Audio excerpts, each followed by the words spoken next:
Hello प्यारे बच्चों। आज मैं आपको पढ़ाने जा रहा हूँ क्लास 10 का चैप्टर फर्स्ट है रासायनिक अभिक्रियाएं और समीकरण। तो सबसे पहले हम बात करेंगे, हमारा जो प्रश्न है रासायनिक परिवर्तन किसे कहते हैं, उदाहरण सहित समझाइए। रासायनिक परिवर्तन किसे कहते हैं, उदाहरण सहित समझाइए। यह प्रश्न है आपका। आप इसके आंसर की बात करेंगे हम। तो वे रासायनिक परिवर्तन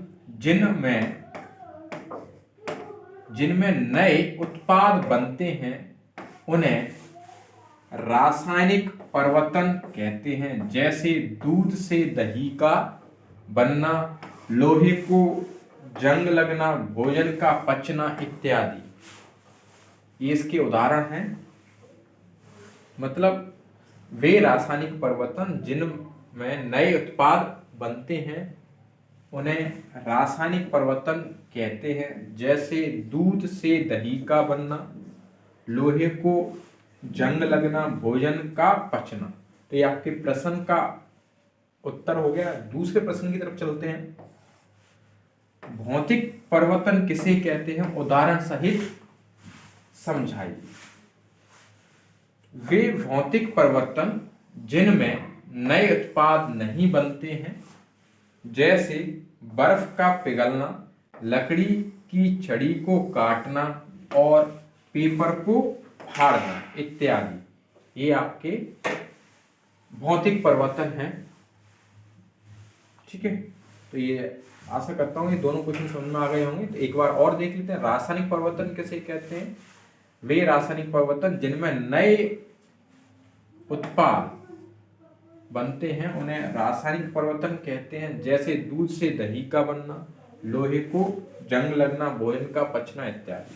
दूसरा प्रश्न है भौतिक परिवर्तन किसे कहते हैं, उदाहरण सहित समझाइए। तो वे भौतिक परिवर्तन जिनमें नए उत्पाद नहीं बनते हैं, जैसे बर्फ का पिघलना, लकड़ी की छड़ी को काटना, पेपर को फाड़ना। नेक्स्ट चलते हैं।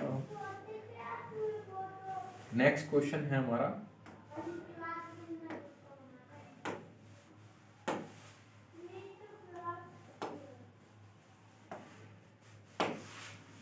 रासायनिक समीकरण किसे कहते हैं, उदाहरण सहित समझाइए। तो आंसर की बात करेंगे। रासायनिक समीकरण अभिक्रिया को किसी रासायनिक अभिक्रिया को रासायनिक संकेत के द्वारा व्यक्त करना रासायनिक समीकरण कहलाता है। मतलब किसी रासायनिक समीकरण को रासायनिक संकेत के द्वारा व्यक्त करना रासायनिक समीकरण कहलाता है। जैसे जिंक की क्रिया जब सल्फ्यूरिक अम्ल से करते हैं तो जिंक सल्फेट और हाइड्रोजन गैस प्राप्त होती है। तो हमारे पास जिंक है और ये है H2SO4, जिस दोनों आपस में क्रिया कर रहे हैं और क्या बना रहे हैं, ZnSO4 प्लस हाइड्रोजन गैस। तो ये हमने शब्दों में लिखा, ये हमारा रासायनिक संकेत के रूप में, रासायनिक संकेत के रूप में।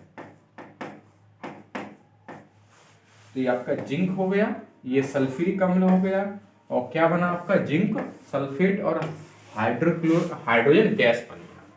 तो ये आपका रासायनिक समीकरण, मतलब किसी रासायनिक अभिक्रिया को रासायनिक संकेत के द्वारा व्यक्त करना रासायनिक समीकरण कहलाता है। जैसे जिंक की क्रिया जब सल्फ्यूरिक अम्ल से करते हैं तो जिंक सल्फेट और हाइड्रोजन गैस प्राप्त होती है। हमारा जिंक है जिसकी क्रिया सल्फ्यूरिक अम्ल से करा रहे हैं, तो हमें क्या प्राप्त हो रहा है, जिंक सल्फेट और हाइड्रोजन गैस। तो ये आपका रासायनिक संकेत के रूप में इसको व्यक्त करें, जिसे हम क्या कहेंगे, रासायनिक समीकरण।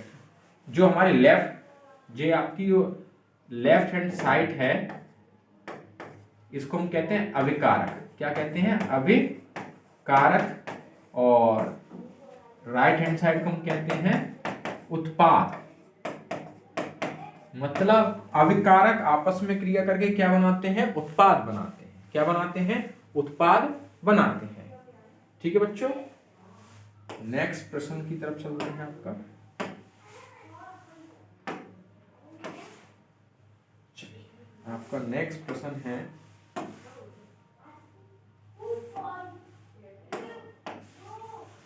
संतुलित रासायनिक समीकरण किसे कहते हैं, उदाहरण सहित समझाइए। तो वे रासायनिक समीकरण जिनमें प्रत्येक तत्व के परमाणुओं की संख्या दोनों तरफ लेफ्ट हैंड साइड और राइट हैंड साइड में बराबर होती है, उसे संतुलित रासायनिक समीकरण कहते हैं। मतलब वे रासायनिक क्रियाएं जिनमें प्रत्येक तत्व के परमाणु की संख्या left hand side and right hand side, ये आपकी लेफ्ट हैंड साइड और ये आपकी राइट हैंड साइड दोनों तरफ क्या हो, बराबर होती है, उसे हम क्या कहते हैं, संतुलित रासायनिक समीकरण कहते हैं। मतलब वे रासायनिक अभिक्रियाएं जिनमें प्रत्येक तत्व के परमाणुओं की संख्या दोनों तरफ left hand side and right hand side क्या होती है, बराबर होती है, जिसे संतुलित रासायनिक समीकरण कहते हैं। मतलब ये हमारी एक अभिक्रिया है जिसमें जो केमिकल संकेत द्वारा रिप्रेजेंट किया गया, जिसमें आयरन, हाइड्रोजन, ऑक्सीजन के जो परमाणु हैं उनकी संख्या क्या दोनों तरफ बराबर है। क्या है, बराबर। जैसे अगर हम दुकानदार के पास जाते हैं कोई सामान लेने, तो तराजू में जब चीजों को तौलता है तो एक तरफ बांट रखा होता है, एक तरफ आपका सामान रखा होता है, तो जब तक वो उसमें सामान डाले जब तक वो तराजू बराबर ना हो जाए, तो मतलब संतुलन का मतलब बराबर। तो ये आपका संतुलित अभिक्रिया थी। ठीक है, नेक्स्ट क्वेश्चन की तरफ चलते हैं आपका।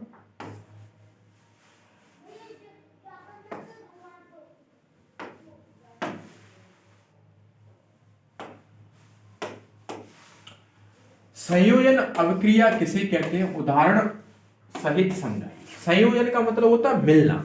मतलब ये दो अभिकारक हैं, क्या हैं, दो अभिकारक, क्या है, दो अभिकारक हैं जो आपस में क्या कर रहे हैं, मिल रहे हैं और क्या बना रहे हैं, एकल उत्पाद बना रहे हैं। क्या बना रहे हैं, एकल उत्पाद बना रहे हैं। क्या बना रहे हैं, एकल उत्पाद बना रहे हैं, जिसे हम संयोजन, मतलब वे अभिक्रिया, क्या, वे अभिक्रिया जिनमें दो या दो से अधिक अभिकारक मिलकर एक नया उत्पाद बनाते हैं, उसे संयोजन अभिक्रिया कहते हैं। जैसे कैल्शियम ऑक्साइड और जल मिलकर कैल्शियम हाइड्रोक्साइड बनाते हैं। तो आपका कैल्शियम ऑक्साइड है, ये क्या है, कैल्शियम ऑक्साइड, ये क्या आपका जल, और मिलकर क्या बना रहे हैं, कैल्शियम हाइड्रोक्साइड। तो मतलब ये दो अभिकारक हैं या दो से ज्यादा भी हो सकते हैं और एक एकल उत्पाद बनाएंगे, जिसे हम क्या कहेंगे, संयोजन। संयोजन मतलब मिलना, दो चीज मिलकर क्या बना रही है, एक उत्पाद बना रही है, जिसे हम क्या कहेंगे, संयोजन अभिक्रिया कहते हैं। तो मतलब आपका कैल्शियम ऑक्साइड है, जल है, दोनों आपस में क्रिया कर रहे हैं और क्या बना रहे हैं, कैल्शियम हाइड्रोक्साइड बना रहे हैं जो अकेला बन रहा है, जिसे हम क्या कहेंगे, संयोजन। संयोजन मतलब एक ही उत्पाद बनेगा। क्या बनेगा, एक ही उत्पाद बनेगा। नेक्स्ट क्वेश्चन की तरफ चलते हैं आपका।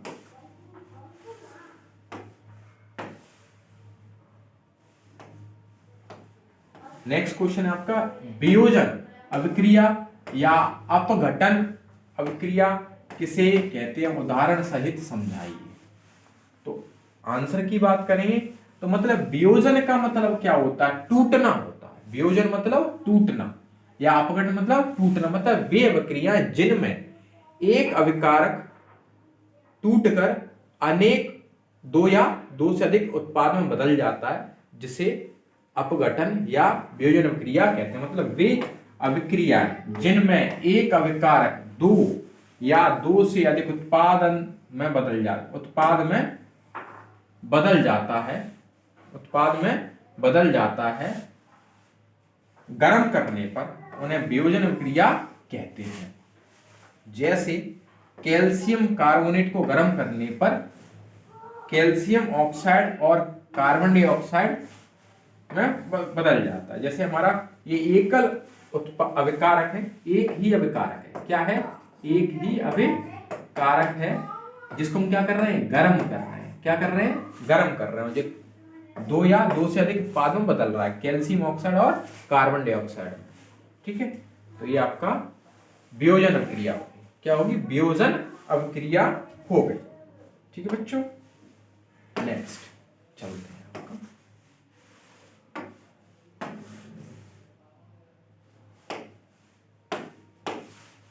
विस्थापन अभिक्रिया किसे कहते हैं? उदाहरण सहित समझाइए। विस्थापन का मतलब होता है हटाना, मतलब वे रासायनिक अभिक्रिया जिनमें अधिक क्रियाशील धातु कम क्रियाशील धातु को उसके विलयन से हटा देती है, जिसे विस्थापन अभिक्रिया कहते हैं। जैसे आयरन कॉपर को उसके विलयन से हटा देता है, आयरन सल्फेट प्राप्त होता है। ये आपका